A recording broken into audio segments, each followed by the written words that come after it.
નમસ્કાર વિદ્યાર્થી મિત્રો, આજે આપણે ધોરણ 6 ગણિત પ્રકરણ નંબર 5 પાયાના આકારોની સમજૂતી નો ભાગ 1 જોઈએ।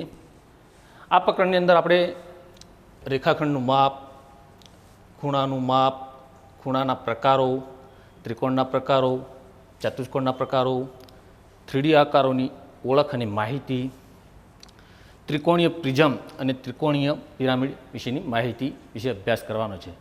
સૌપ્રથમ આપણે રેખાખંડ વિશે સમજીએ તો રેખાખંડ એ રેખાનો ભાગ છે। શું છે? રેખાનો ભાગ। રેખાખંડ રેખાનો ભાગ છે।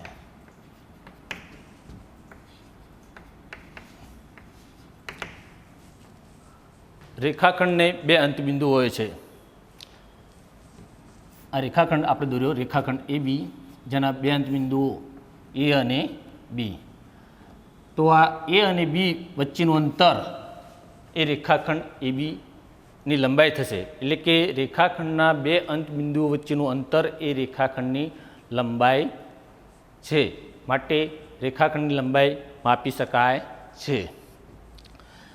રેખાખંડનું માપ માપપટ્ટી વડે માપી શકાય છે, પરંતુ એનું ચોક્કસ માપ માપવા માટે માપપટ્ટી અને દ્વિભાજકનો ઉપયોગ કરી અને એનું ચોક્કસ માપ માપી શકાય છે। ફક્ત માપપટ્ટી વડે રેખાખંડની લંબાઈ માપવામાં આવે તો કેટલીક વાર તેનું માપ ખોટું પણ મળે છે, કારણ કે એમાં બે ક્ષતિ રહેલી છે। એક તો માપપટ્ટીની જાડાઈ અને બીજું કે જોવાની પદ્ધતિ। આ બે રીતને કારણે રેખાખંડનું માપ સાચું મેળવી શકાતું નથી।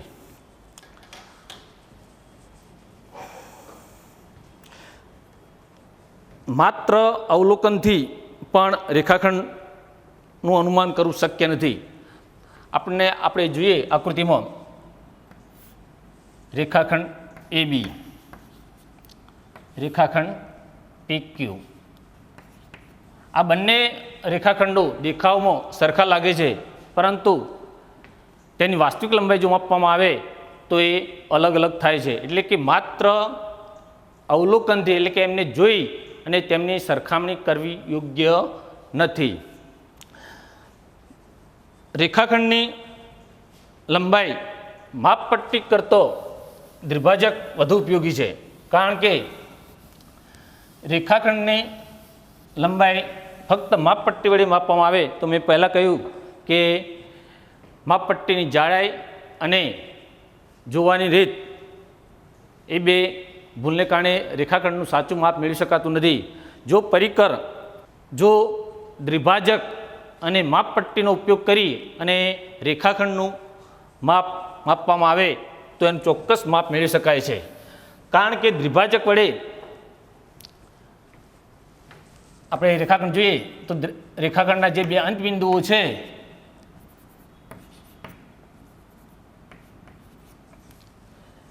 દ્વિભાજકના બે પાંખિયા અણીદાર હોય છે, એટલે એના બંને અણીવાળો ભાગ એના અંતબિંદુ ઉપર રાખી અંતબિંદુ ઉપર મૂકવામાં અને માપપટ્ટીના અંક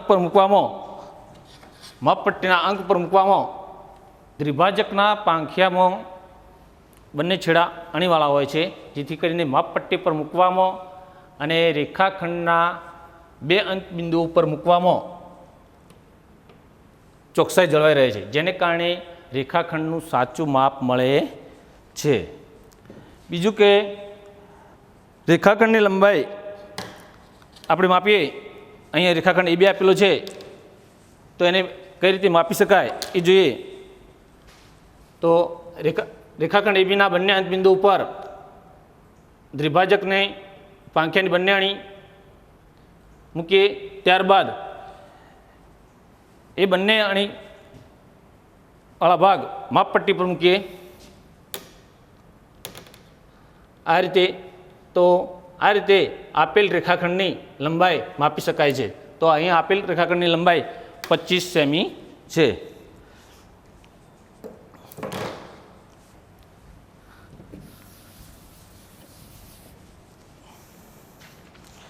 એક આપણે એક્ઝામ્પલ લઈએ. ચકાસો કે ડી બિંદુએ રેખાખંડ એજીનું મધ્ય બિંદુ છે.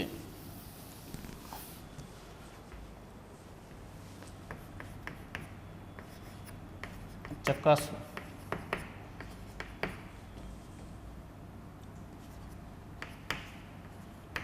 બિંદુ એ રેખાખંડ એજી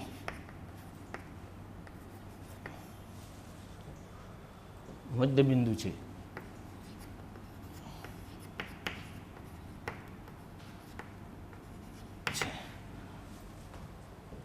આવી આકૃતિ આપેલી છે.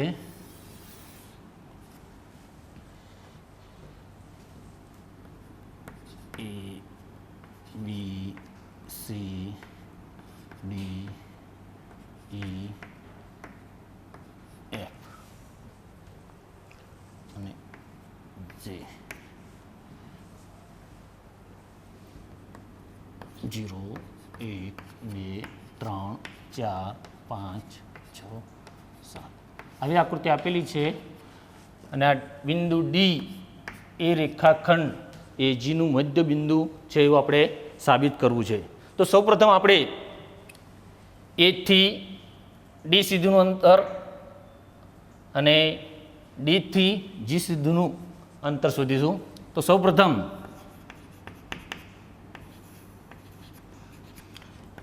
એથી બિંદુ એથી ડી સુધીનું અંતર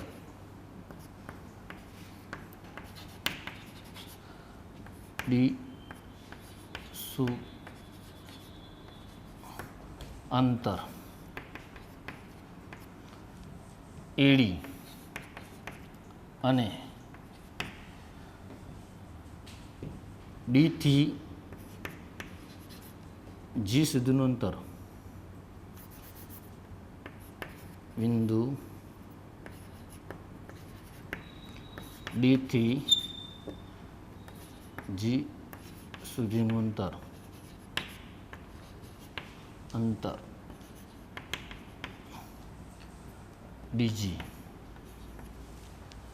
ડીજી શોધીશું.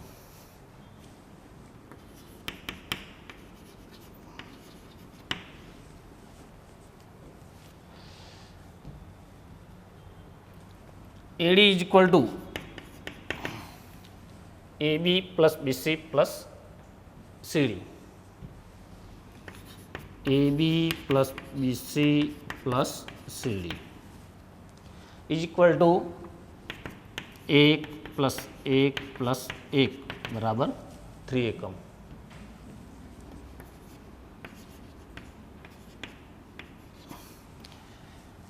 એ જ રીતે ડીજી અંતર શોધીએ તો DG is equal to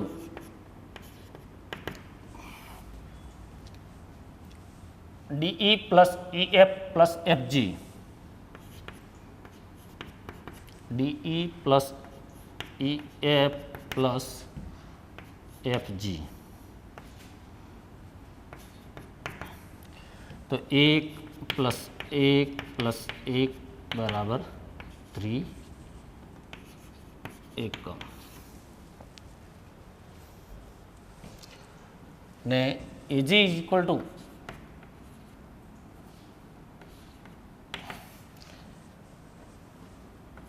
AD plus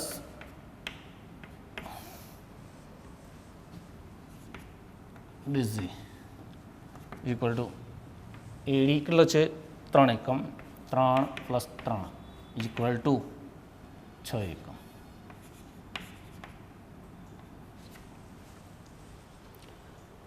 માટે AD is equal to DG. AD is equal to DG માટે ડી બિંદુ એ રેખાખંડ એજીનું મધ્ય બિંદુ છે. ડી બિંદુ એ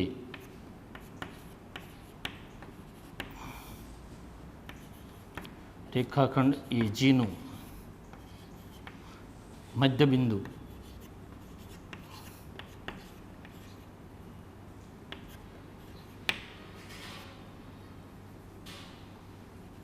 બિંદુ છે, કારણ કે એડી અને ડીજીનું માપ સરખું મળે છે. એડી અને એડી ઇઝ ઇક્વલ ટુ 3 એકમ અને ડીજી ઇક્વલ ટુ 3 એકમ, માટે ડી એ રેખાખંડ એજીનું મધ્ય બિંદુ છે. ચલો એક બીજું આપણને ખબર છે કે ત્રિકોણના ને 3 બાજુ હોય છે અને ત્રણેય બાજુના માપનો બે બાજુના માપનો સરવાળો, કોઈ પણ બે બાજુના માપનો સરવાળો એ ત્રિકોણની ત્રીજી બાજુના માપ કરતો વધારે હોય છે. એ સમજવા માટે એક આપણે ઉદાહરણ લઈએ. ત્રિકોણની બે બાજુના માપનો સરવાળો એ ત્રિકોણની ત્રીજી બાજુના માપ કરતો વધારે હોય છે. તે સમજ આપણે એક ઉદાહરણ, દાખલા તરીકે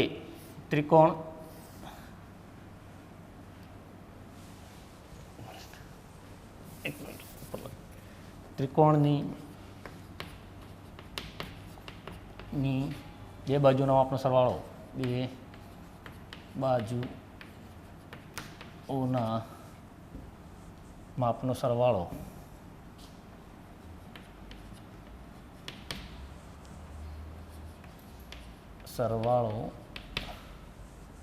ત્રિકોણની ત્રીજી બાજુના માપ કરતો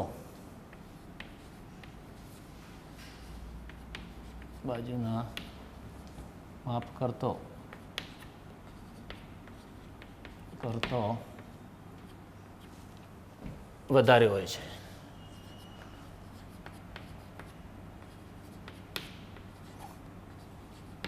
આ સમજવા માટે આપણે એક ઉદાહરણ લઈએ. ત્રિકોણ એબીસી,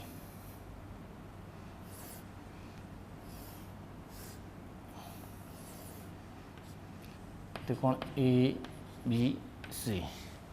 એબી માપ, ધારો કે એબીનું માપ 4 સેમી છે, બીસીનું માપ 3 સેમી છે અને એસીનું માપ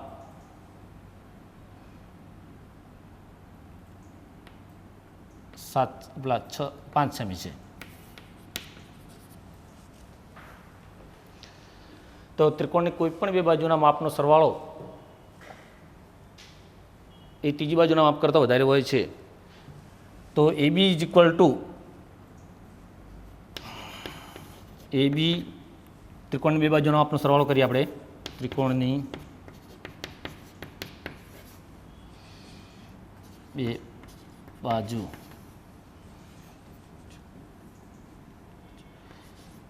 એબી અને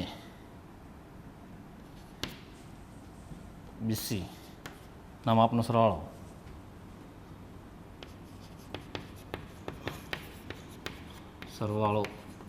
કરતો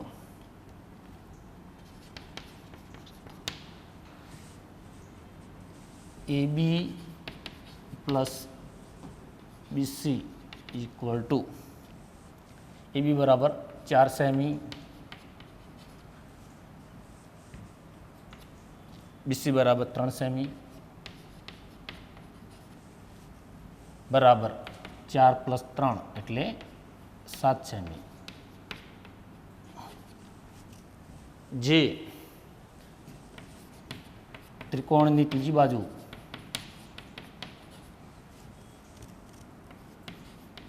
બાજુ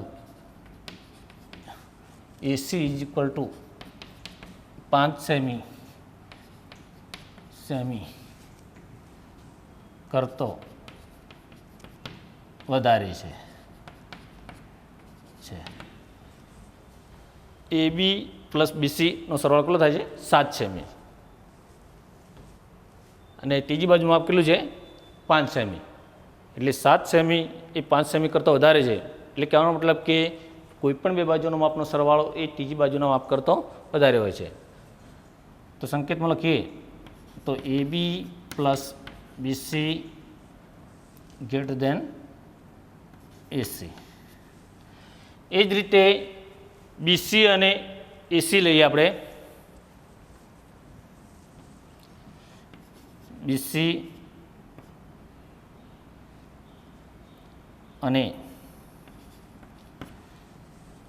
એસી બાજુનો સરવાળો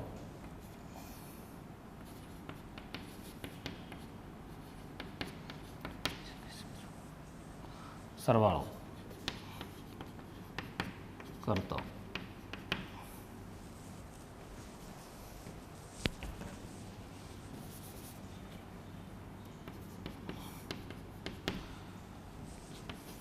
BC પ્લસ AC બરાબર 3 સેમી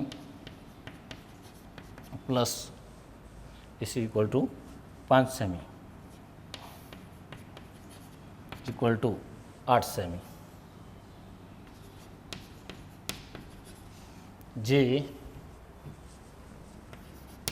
ત્રિકોણની ત્રીજી બાજુ એટલે કે AB બાજુ કરતો વધારે છે, જે ત્રિકોણની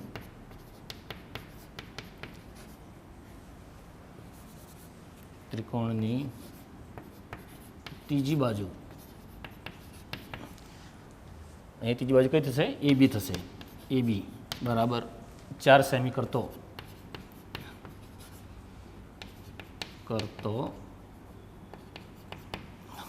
વધારે છે.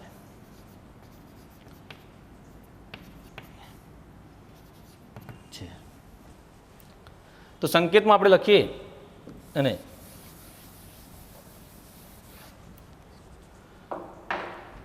તો BC plus AC greater than AB.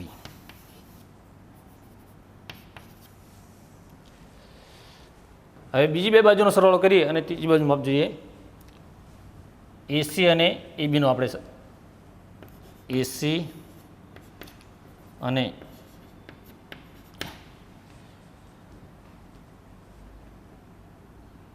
AB બાજુ ના માપનો સરવાળો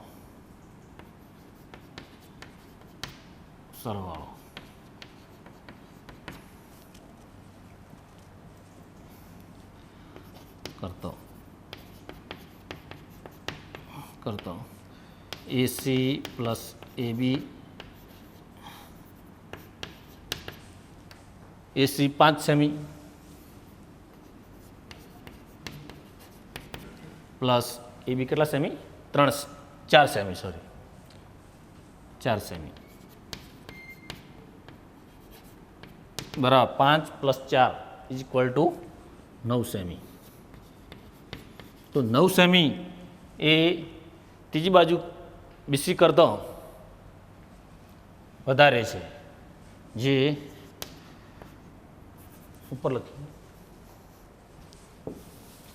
જે ત્રિકોણની ત્રીજી બાજુ કરતો વધારે છે, જે ત્રિકોણની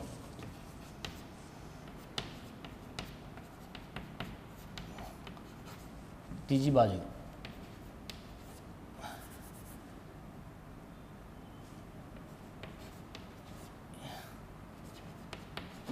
ત્રીજી બાજુ અહીંયા કઈ થશે? BC બરાબર 3 સેમી કરતો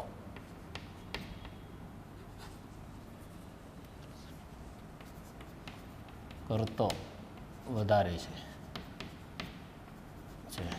તો સંકેતમાં લખીએ તો AC plus AB greater than BC.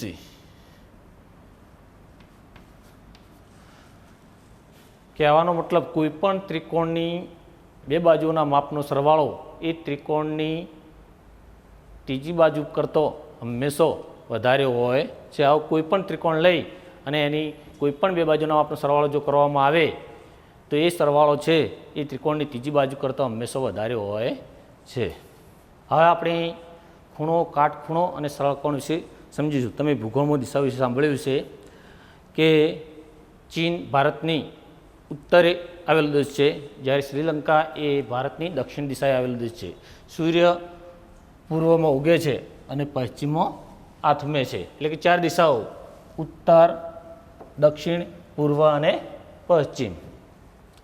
તો આ 4 દિશાઓનો ઉપયોગ કરી આપણે ખૂણાના કેટલાક ગુણધર્મો વિશેનો અભ્યાસ કરવાનો છે। ધારો કે તમે ઉત્તર દિશામાં તમારું મુખ રાખીને ઊભા છો અને એક કાટખૂણા જેટલું ઘડિયાળની દિશામાં ફરો છો તો તમારું મુખ કઈ દિશામાં આવે છે? પૂર્વ દિશામાં। અને તમે ઉત્તર દિશામાં ઊભા છો અને ઘડિયાળને વિરુદ્ધ દિશામાં એક કાટખૂણા જેટલું ફરો છો તો તમારું મુખ પશ્ચિમ દિશામાં આવે છે। ત્યાંથી ફરીથી તમે એક કાટખૂણા જેટલું બીજું અંતર કાપો છો તો તમારું મુખ ઉત્તરમાંથી ક્યાં આવશે? દક્ષિણમાં। એટલે કે બે કાટખૂણા જેટલું ફરો છો ત્યારે તમારું મુખ છે ઉત્તર દિશામાંથી દક્ષિણ દિશામાં આવે છે। તો આ દક્ષિણ દિશામાં બે કાટખૂણા જેટલું ફરવું એટલે એના સરળ કોણ જેટલું ફરવું કહેવાય।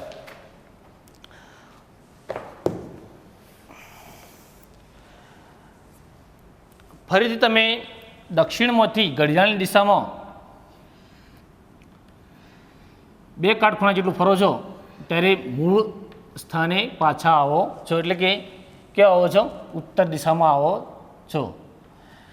આમ એક ચક્ર પૂર્ણ કરો છો ત્યારે એક પરિભ્રમણ થાય છે અને અપરિભ્રમણ એટલે કે સંપૂર્ણ ખૂણો કહેવાય છે।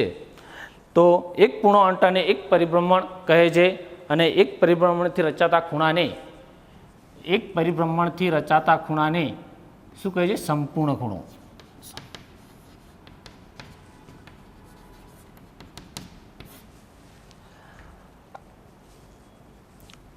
સંપૂર્ણ ખૂણો રચવા માટે કેટલા કાટખૂણા ફરવું પડે છે? 1, 2, 3 અને 4 કાટખૂણા જેટલું ફરો ત્યારે એ સંપૂર્ણ ખૂણો રચાય છે। એટલે કે એક પરિભ્રમણ પૂર્ણ કરો છો। તો મૂળ સ્થિતિમાં આવવા માટે કેટલા સરળ કોણ ફરવું પડે? 2 સરળ કોણ જેટલું ફરવું પડે। એટલે કે 4 કાટખૂણા જેટલું ફરવું પડે।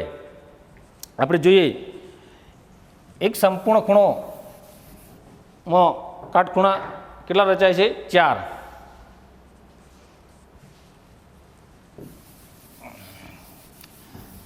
તો એક સરળ કોણની અંદર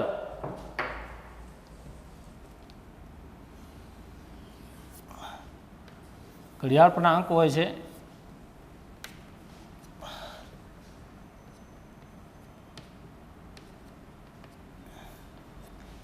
4, 5,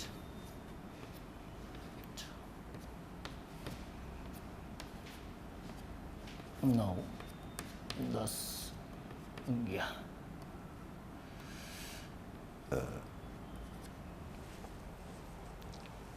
અહીંથી તમે પરિભ્રમણ કરી પાછા 12 ઉપરથી તમે પાછા ફરી 12 ઉપર આવો છો ત્યારે એક આંટો પૂર્ણ કર્યો કહેવાય।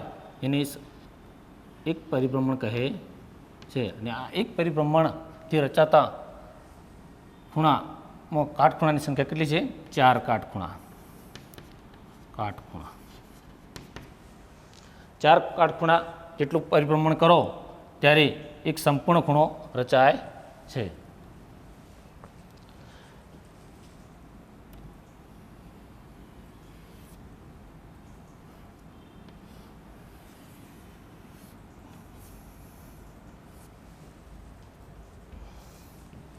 એક આંટો 4 કાટખૂણા અથવા એક આંટો।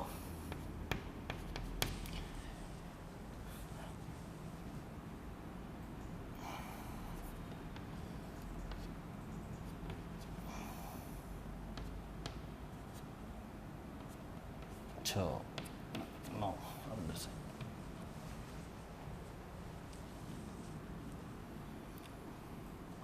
અડધો આંટો મારીએ ત્યારે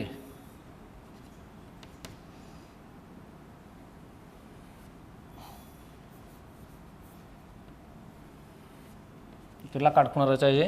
2 કાટખૂણા।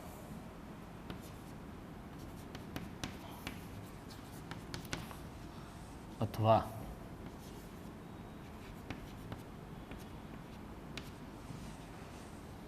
વન હાફ આંટો। 2 કાટખૂણા મતલબ 1/2 આંટો.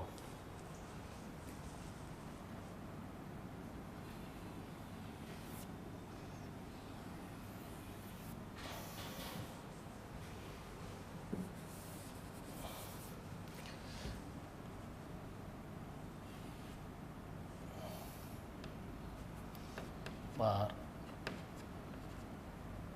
3 6 9 એક કાટખૂણો જેટલું પરિભ્રમણ કરો છો ત્યારે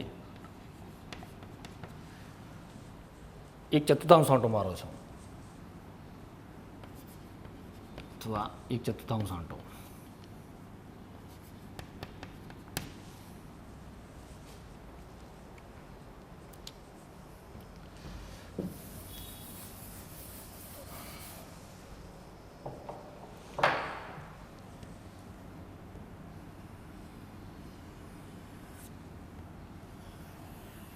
ને 3 કાટખૂણા જેટલું ફરો છો ત્યારે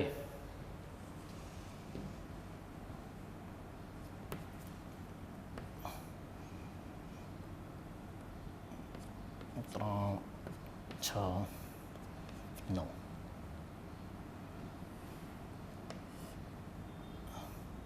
અહીંથી અહીંયા ફરો છો ત્યારે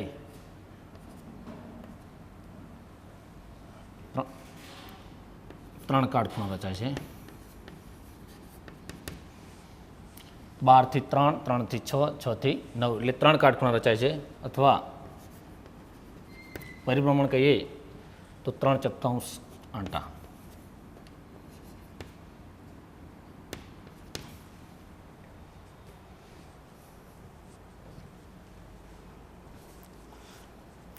તો વિદ્યાર્થી મિત્રો, અડધા પરિભ્રમણ દ્વારા રચાતા ખૂણાને શું કહે છે?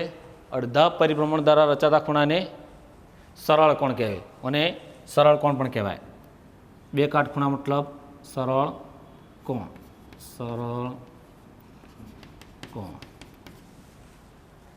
ને ચોથા ભાગના પરિભ્રમણથી રચાતો ખૂણો એટલે 1 કાટખૂણો.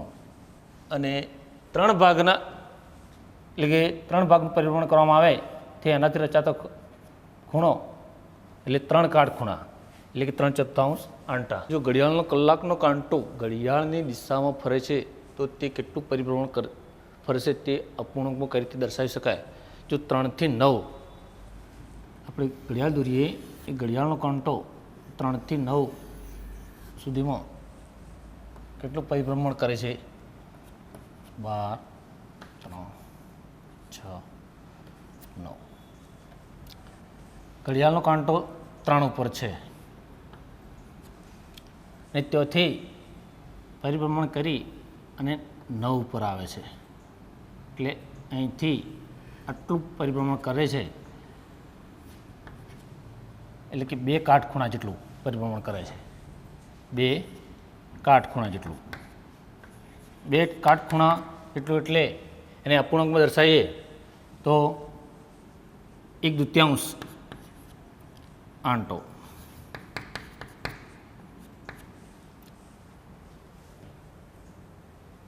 ભાઈ 4 થી 7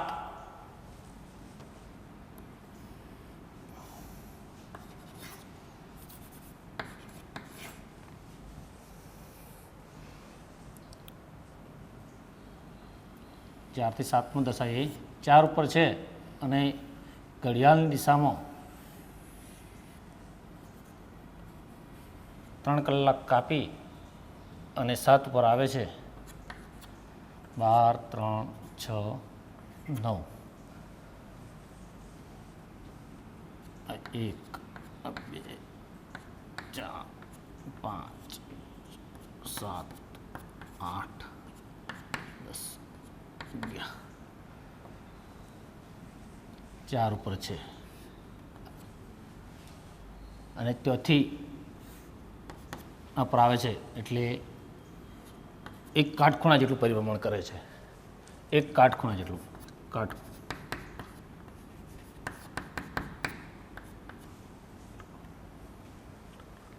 એક કાટખૂણો એટલે અપૂર્ણાંકમાં દર્શાવીએ તો 1/4 આંટો. એ રીતે 1 થી 10 ને આપણે સી નંબરનો દાખલો ગણીએ. 1 થી 10, 1 ઉપરથી 10 ઉપર આવે છે.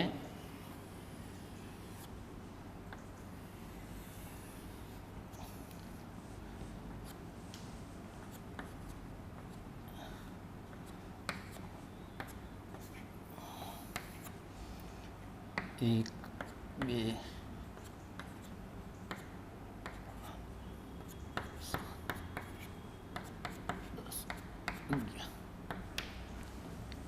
એક ઉપર છે ઘડિયાળનો કાંટો અને ઘડિયાળની દિશામાં તે ફરી અને 10 ઉપર આવે છે, અહીંયા આવે છે.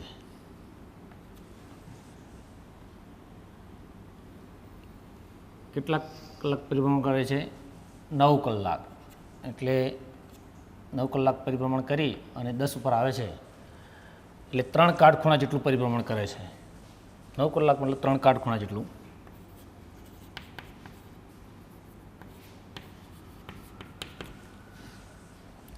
અથવા 3/4 આંટો.